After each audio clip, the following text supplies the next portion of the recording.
Assamese blogger পিকে YouTube চেনেলৰ নতুন এটা ভিডিঅ'লৈ আপোনালোক সকলোকে স্বাগতম জনাইছো। আশা কৰিছো নিশ্চয় আপোনালোক সকলো ভালে আছে, ভালে থাকক। ভিডিঅ'ৰ থাম্বনেইল আৰু টাইটেল দেখি আপোনালোকে নিশ্চয় গম পাইছে ভিডিঅ'টো কোনটো বিষয়ৰ ওপৰত হ'বলৈ গৈ আছে। হয়, অসম কেবিনেটত কেইবাটাও গুৰুত্বপূৰ্ণ সিদ্ধান্ত ঘোষণা কৰিছে। কোনকেইটা গুৰুত্বপূৰ্ণ সিদ্ধান্ত ঘোষণা কৰিছে আজি আপোনালোকে ভিডিঅ'টো শেষলৈকে চালে সকলোখিনি কথা গম পাব। মহিলাসকলৰ বাবে আছে বহুতকেইটা ভাল খবৰ, কি কেনেকুৱা ধৰণৰ সকলোখিনি আপোনালোকে চাওক।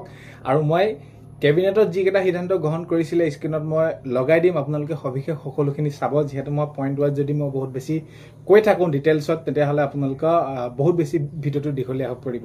তো বাৰু যিকি নহওক ভিডিঅ'টো শেষলৈকে চাব। শেষত আপোনালোকৰ মন্তব্য কমেণ্টৰ জৰিয়তে জনাব। আৰু এইখিনিতে সদায় কোৱাৰ দৰে চেনেলটোলৈ আপোনালোক যিসকল নতুনকৈ আহিছে চেনেলটো ছাবস্ক্ৰাইব কৰাৰ লগতে কাষত থকা বেল আইকনটো প্ৰেছ কৰি অল কৰি থ'ব, যাতে নতুন এটা ভিডিঅ' দিয়াৰ লগে লগে আপোনালোকে আগতীয়াকৈ চাবলৈ পায়।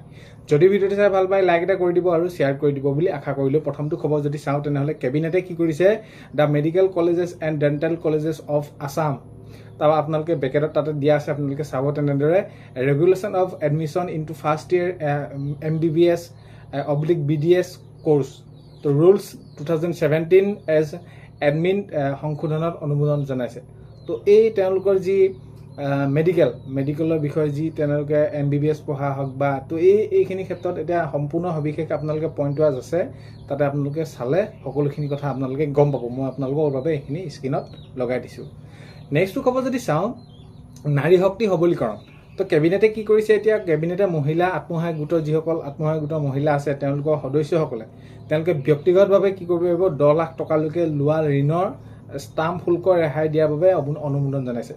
তেতিয়া তেওঁলোকে সেইখিনি যদি কোনোবাই লোন লৈছে ব্যক্তিগতভাৱে, তো ব্যক্তিগতভাৱে লোন লোৱাৰ পাছত তেওঁলোকে যিখিনি ৰেহাই পাব লাগে বা এই শুল্ক ৰেহাই দিয়াৰ বাবে যি কেবিনেটে অনুমোদন জনাইছে, তো আপোনালোকে তাতে দেখিছে কেবিনেটে মহিলা যিসকল আত্মসহায়ক গোট আছে গোটৰ সদস্যসকলক ব্যক্তিগতভাৱে যদি কোনোবাই তেনেদৰে লৈছে লোন, আৰু এই লোন লৈ পিনি ঋণৰ ষ্টাম্প শুল্ক ৰেহাই দিয়াৰ বাবে অনুমোদন জনাইছে।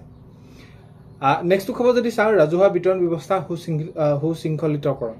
তো এই ক্ষেত্ৰত আপোনালোকে পইণ্ট ৱাইজটো চাব, কি কেনেদৰে কোনসমূহ বস্তু দিয়াক লৈ সেইখিনি সুশৃংখলিতকৰণৰ ক্ষেত্ৰত সেইখিনি কেবিনেটে অনুমোদন জনাইছে বা কেবিনেটে এইসমূহ সিদ্ধান্ত গ্ৰহণ কৰিছে। ৰাজহুৱা বিতৰণ ব্যৱস্থা সুশৃংখলিতকৰণ। নেক্সটটো খবৰ যদি চাওঁ, আয়ুৰ্বেদিক চিকিৎসা সেৱা জীৱনত নতুন পথ। তো এই পইণ্টটো যদি আপোনালোকে তেনেদৰে চায় তেনেহ'লে কেবিনেটে অসম আয়ুৰ্বেদিক স্বাস্থ্য সেৱা নিধি বিধি 2024 অনুমোদন জনাইছে। এই বিধিৰ জৰিয়তে আয়ুৰ্বেদিক চিকিৎসা বিষয়াসকলৰ কি হ'ব, নিযুক্তি আৰু সেৱাৰ চৰ্তসমূহ নিশ্চিত হ'ব।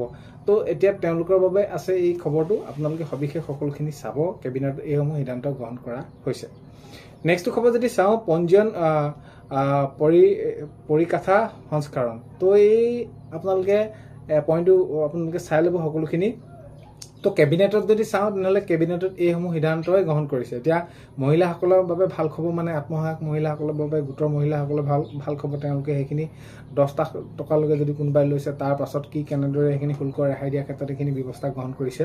তো সবিশেষ সেই কেবিনেটত এইখিনিয়ে সিদ্ধান্ত গ্ৰহণ কৰিছে। আৰু কেবিনেটত কোনসমূহ সিদ্ধান্ত গ্ৰহণ কৰে যে আগন্তুক সময়ত যিসমূহ কাম কৰা হ'ব, আগন্তুক সময়ত যিদৰে কাম কৰিব, সেই ওপৰত কেবিনেটে সিদ্ধান্ত গ্ৰহণ কৰি এইদৰে তেওঁলোকে সেইখিনি কেবিনেট বৈঠক অনুষ্ঠিত কৰে আৰু কেবিনেটত লোৱা সিদ্ধান্তসমূহ তৎকালীনভাৱে এইখিনি কাম কৰা হয়। তো আজি এই ভিডিঅ'ৰ জৰিয়তে এইখিনি আপোনালোকক জনালোঁ, কেবিনেটত এইখিনি সিদ্ধান্ত গ্ৰহণ কৰিলে। ভিডিঅ'টো আপোনালোকে শেষলৈকে চোৱাৰ বাবে বহুত বেছি ধন্যবাদ। প্ৰথমটো খবৰ যদি চাওঁ, কেবিনেটে the medical college and dental colleges of Assam regulation of admission into first year MBBS BDS course rules 2017 as admin সংশোধন অনুমোদন জনাইছে। ন্যায়িক সবলীকৰণ, ৰাজহুৱা বিতৰণ ব্যৱস্থা সুশৃংখলিতকৰণ, আয়ুৰ্বেদিক চিকিৎসকৰ সেৱা জীৱনৰ নতুন পথ, আৰু কেবিনেটে অসম আয়ুৰ্বেদিক সেইখিনি ক্ষেত্ৰত আপোনালোকক মই জনালোঁ পঞ্জীয়ন পৰিকাঠৰ সংস্কাৰ। তো এইখিনিয়ে জনালে শেষলৈকে চোৱাৰ বাবে বহুত বেছি ধন্যবাদ। এইখিনিতে আপোনালোকক ভিডিঅ' প্ৰথমতে কোৱাৰ দৰে চেনেলটোলৈ আপোনালোক যিসকল নতুনকৈ আহিছে ছাবস্ক্ৰাইব কৰাৰ লগতে কাষতে থকা বেল আইকনটো প্ৰেছ কৰি অল কৰি থ'ব, যাতে নতুন এটা ভিডিঅ' দিয়াৰ লগে লগে আপোনালোকে আগতীয়াকৈ চাবলৈ পায়। আজিলৈ মানে অন্য এটা ভিডিঅ' এটা লগ পোৱাৰ আশাৰে বাই।